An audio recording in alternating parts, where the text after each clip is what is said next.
Dear students, welcome to Gate Smashers. IRCTC के अंदर जब हम तत्काल बुकिंग की बात करते हैं या फिर अमेजॉन पे जब हम बिग बिलियन सेल्स की बात करते हैं या फिर कोई नई मूवी का ट्रेलर आया है तो यूट्यूब के ऊपर उस कंटेंट को वायरल कंटेंट हम लोग बोलते हैं। मतलब ये जितनी भी बातें मैं कर रहा हूं ना, इनके अंदर जो सबसे इंपॉर्टेंट चीज है वो क्या है? स्केलेबिलिटी का इशू। मतलब कि नॉर्मल ट्रैफिक को तो हमारा सिस्टम हैंडल कर रहा है, लेकिन जैसे मेरा ट्रैफिक 10 टाइम्स 20 टाइम्स हो जाता है एकदम से पीक आवर्स में, तो उस टाइम पे हम लोग कैसे हैंडल करते हैं? क्योंकि वो बॉटलनेक सिचुएशन आ जाती है और उसको हैंडल करने के लिए जो कॉन्सेप्ट होता है that is called a scalability concept. तो यहां पे मैं आपको आईआरसीटीसी के सिस्टम के अंदर बता रहा हूं कि भैया कैसे ये स्केलेबिलिटी को हैंडल करते हैं। और स्पेशली नॉर्मल ट्रैफिक को तो भैया ठीक है, चलो हैंडल किया जा रहा है, लेकिन इसमें सबसे इंपॉर्टेंट कॉन्सेप्ट आ जाता है तत्काल हैंडलिंग वाला। क्योंकि इंटरव्यूज के अंदर सबसे पहली पसंद रहती है कि भैया ये जो सिचुएशंस है ना, बिग बिलियन सेल वाली, तत्काल हैंडलिंग वाली, या फिर कोई नई वीडियो आई है, या फिर जैसे जियो हॉटस्टार पे कोई फाइनल मैच आ रहा है भैया, तो उसके अंदर जो है वो मेरे स्पाइक हो जाता है एकदम से यूजर्स का, तो मैं कैसे हैंडल करूंगा? तो देखो यहां पे ध्यान रखना, बहुत इंपॉर्टेंट क्वेश्चन है। यहाँ पे आपको सारी चीजें बहुत डिटेल में पता होनी चाहिए कि कैसे हम लोग इस तरीकों को बेस्ट तरीके से डिजाइन कर सकते हैं। तो देखो सबसे पहले आपको पता है कि हमारे पास जो वेरियस यूजर्स हैं जो अलग अलग प्लेटफॉर्म से क्या कर रहे हैं, लॉग इन करने की कोशिश कर रहे हैं। मतलब उन्होंने ऑलरेडी साइन अप किया हुआ है और साइन इन करने की कोशिश कर रहे हैं। अब इसमें बहुत सारे डीलर्स भी होते हैं, नॉर्मल इंडिविजुअल यूजर्स भी होते हैं। और यहाँ पे जैसे 10 बजते हैं तो आपको पता है तत्काल बुकिंग ओपन होती है 10 बजे सुबह के, और उस टाइम पे एकदम से 10,000 20,000 50,000 1-1 लाख बंदे एक टाइम पे जो है वो बुकिंग करवाने की कोशिश करते हैं। इससे ज्यादा ही नंबर है, ये तो मैं कम नंबर बोल रहा हूं। और स्पेशली डिपेंड करता है सीजन वाला जो टाइम होता है। तो यहां पे सबसे पहले रिक्वेस्ट को कौन हैंडल करता है? जो हमारे डीएनएस सर्वर्स है। डीएनएस का काम क्या है? ट्रैफिक पुलिस की तरह भैया, कि रूट करना है कि आपको सबसे पहले आपकी रिक्वेस्ट जो है वो किस सर्वर के पास जाएगी। और यहाँ पे जो सीडीएन है, कंटेंट डिलीवरी नेटवर्क है, जो कंटेंट डिलीवरी आपको प्रोवाइड करता है। यहाँ पे क्या होता है, जितना भी स्टैटिक कंटेंट है ना, जो चेंज ही नहीं हो रहा, वो हम यहीं से ही प्रोवाइड कर देते हैं, ताकि बार बार आप पूरे डेटाबेस पे जाने की जरूरत ही नहीं है। तो यहाँ पे इजी हो जाता है यूजर्स के लिए।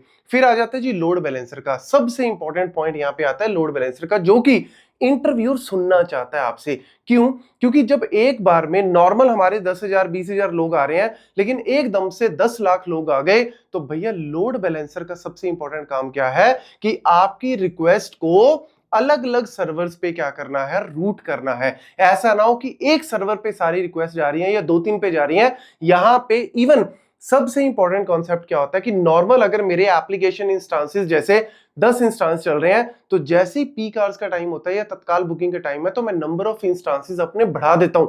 मैं अपने एप्लीकेशन के इंस्टांसेस को, सर्वर्स को मैं 20-30 कर देता हूं, ताकि उन सारों पे मेरा लोड बैलेंसर जो है वो ट्रैफिक को भेज दे, सबके पास बैलेंस तरीके से जाए। फिर आ गया जी आपका एपीआई गेटवे।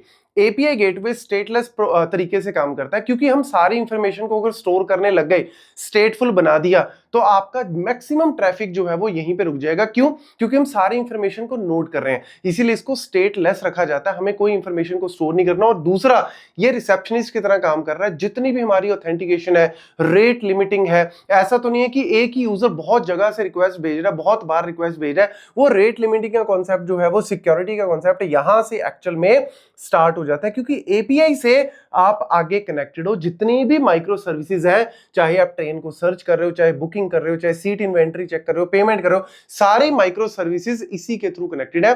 तो हमारी मल्टीपल एपीआई, चाहे ग्राफ है चाहे रेस्ट है, वो आपकी रिक्वेस्ट को रूट करती हैं और फिर उसके कॉरस्पॉन्डिंग आंसर देती हैं। अब यहां पे बुकिंग वाला कॉन्सेप्ट देख लो। तत्काल नॉर्मल तो ठीक है जी, हमने सर्च किया, ट्रेन बुकिंग की, पेमेंट की और काम डन हो गया। लेकिन जब तत्काल का टाइम है तो होता क्या है कि let's suppose number of seats है 10, लेकिन उसको भरने के लिए आ गए हैं 10,000 लोग। मतलब नंबर ऑफ सीट्स है सिर्फ मेरे पास 10। अब उस केस में क्या होगा, इतने लोग जब रिक्वेस्ट करेंगे तो हमें अपना इन्वेंट्री सिस्टम को पहले चेक करना पड़ता है। ऐसा ना हो कि एक बंदा डबल बुकिंग कर दे या एक ही सीट की डबल बुकिंग हो जाए। तो हमें उस चीज को बचाने के लिए क्या करना पड़ता है, लॉकिंग मैकेनिज्म। और साथ ही साथ एक कॉन्सेप्ट आता है कॉन्करेंसी कंट्रोल, जो कि हम डेटाबेस में पढ़ते हैं। लॉकिंग मैकेनिज्म कि भैया एक बंदे की ट्रांजैक्शन स्टार्ट हो गई है, तो उसको एक लॉक दे दिया और उस लॉकिंग के अंदर ही वो सारी चीजें जो है वो हैंडल करेगा। जब तक उसकी ट्रांजैक्शन कमिट नहीं हो जाती, वो लॉक छोड़ेगा नहीं, ताकि दूसरे बंदा वेट करे। अब आप बोलोगे कि सर अगर 10,000 लोग हैं, मैं किसको पहले लॉक दूं? ये कैसे डिपेंड करता है? तो ये मल्टीपल बिजनेस लॉजिक होते हैं।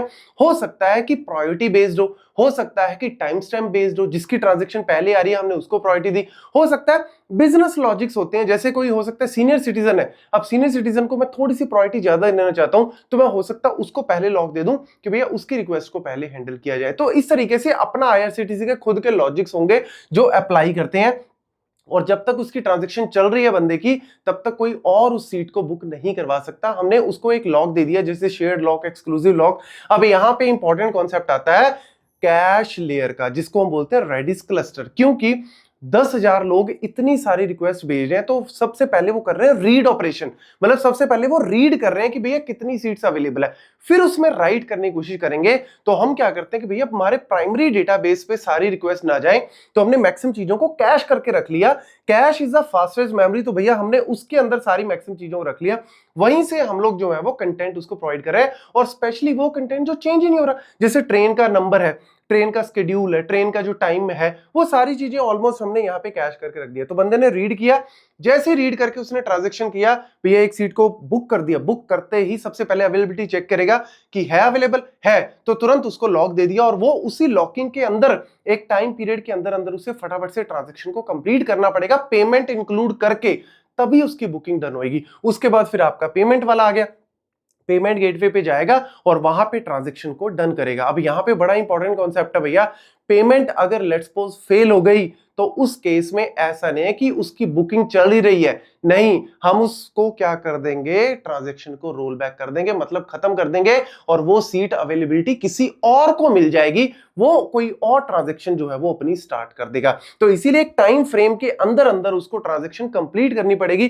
कंप्लीट करते ही उसको जो है वो एसिंक्रोनस तरीके से, यहाँ पे काफका जो होते हैं या फिर रैबिट एमक्यूआई, ये क्या करते हैं एसिंक्रोनसली, क्योंकि बंदा वेट नहीं करेगा। जैसी उसकी पेमेंट हो गई, लिखा आ गया कंफर्म्ड, उसको चाहिए डिटेल कि मुझे सीट नंबर बता, मुझे सारी की सारी टिकट डिटेल भेजो, एसएमएस पे भेजो या फिर मेरे को मेल पे भेजो, जो भी इंफॉर्मेशन हमने उसमें अपना कांटेक्ट दे रखी होगी, तो वो सारी की सारी नोटिफिकेशन एसिंक्रोनस तरीके से, क्योंकि सिंक्रोनसली बहुत सारा काम चल रहा है, तो हम सारी चीजों को सिंक्रोनस करने की बजाय, पैरेलल करने की बजाय, कुछ चीजें जो हम एसिंक्रोनस तरीके से चलाते हैं, क्योंकि एक तरह से सिस्टम आपका ये ऑलरेडी चल रहा है, रनिंग में है, तो कुछ चीजें हमने बैकएंड पे एसिंक्रोनस तरीके से नोटिफिकेशन वगैरह ये सारी चला रखी है, बंदे को एक नोटिफिकेशन जो है वो तुरंत मिल जाएगी। तो यहां पे बड़ा इंपॉर्टेंट कॉन्सेप्ट है कि भैया डबल बुकिंग नहीं होनी चाहिए। ऐसा ना हो कि एक सीट पे 2 लोग बुक करवा दें और बाद में जब वो ट्रेन में जाएं तो एक दूसरे का सिर फोड़े। भैया ऐसे ही होगा, वो बोलेगा मेरी सीट है, वो बोलेगा मेरी। इस चीज को बहुत केयरफुली टैकल किया जाता है। इवन बहुत जगह पे आपके जो बोर्ड सिस्टम्स हैं या फिर ऐसे भी होते हैं जो एजेंट्स होते हैं ना, ये लोग क्या करते हैं, मल्टीपल अकाउंट से ट्रांजैक्शन करने की कोशिश करते हैं, मल्टीपल अकाउंट से बुकिंग करने की कोशिश करते हैं। इसीलिए आपने देखा होगा, जैसे ही 10 बजते हैं, जैसे ही मैंने क्लिक किया कि भैया 10 सीटें पड़ी हैं, जैसे बुक नाउ पे क्लिक किया तुरंत 0 आ जाता है। क्यों? क्योंकि इतने सिस्टम पैरेलली उस ट्रांजैक्शन को परफॉर्म करने की कोशिश कर रहे हैं। तो भैया जो भी इन्होंने बैकएंड पे लॉजिक लगाया होगा कि based on time stamp, based on priority, based on whatever area, कुछ भी जो भी इन्होंने लगाया होगा उसके हिसाब से हो सकता है पहले 10 बंदों को लॉक मिल गया, तो आपकी टिकट उस टाइम पे नहीं हो पाएगी। हाँ, वेट कर सकते हो सकता है किसी की फेल हो जाए तो आपको वहां पे शो होने लग जाए और आप उस ट्रांजैक्शन को कंप्लीट कर सकते हो। So this is how scalability and concurrency, दो चीजें बहुत इंपॉर्टेंट है यहाँ पे, कि कैसे हम स्केल करते हैं अपने सिस्टम को, अपने पावर को, या कह लो कि अपने एप्लीकेशंस के जो हैंडल करने की जो पावर है उसको फटाफट से बढ़ाया जाता है, स्पेशली तत्काल के टाइम पे, और कॉन्करेंसी और लॉकिंग मैकेनिज्म किया जाता है ताकि मल्टीपल बंदे एक ही जगह पे राइट ऑपरेशन ना कर सके। रीड कर सकते हैं, कोई दिक्कत नहीं है, लेकिन जैसे ही वो राइट करने की कोशिश कर रहे हैं लॉक लग जाएगा और बाकी बंदे उस चीज को अभी वेट करना पड़ेगा। तो ये सारा कॉन्सेप्ट जो है वो आपको पता होना चाहिए। इन केस कहीं पे भी पूछ ले आप इजीली आंसर दे सकते हो। सिमिलर टाइप ऑफ चीज ही आपकी जियो हॉटस्टार है, अमेजॉन प्राइम है, ये सारी चीजों में भी यूज की जाती है। आपने जरूर इन सारी चीजों को पढ़ना है क्योंकि बहुत ज्यादा वाइडली पूछा जाता है आज के टाइम पे इंटरव्यूज में। Thank you.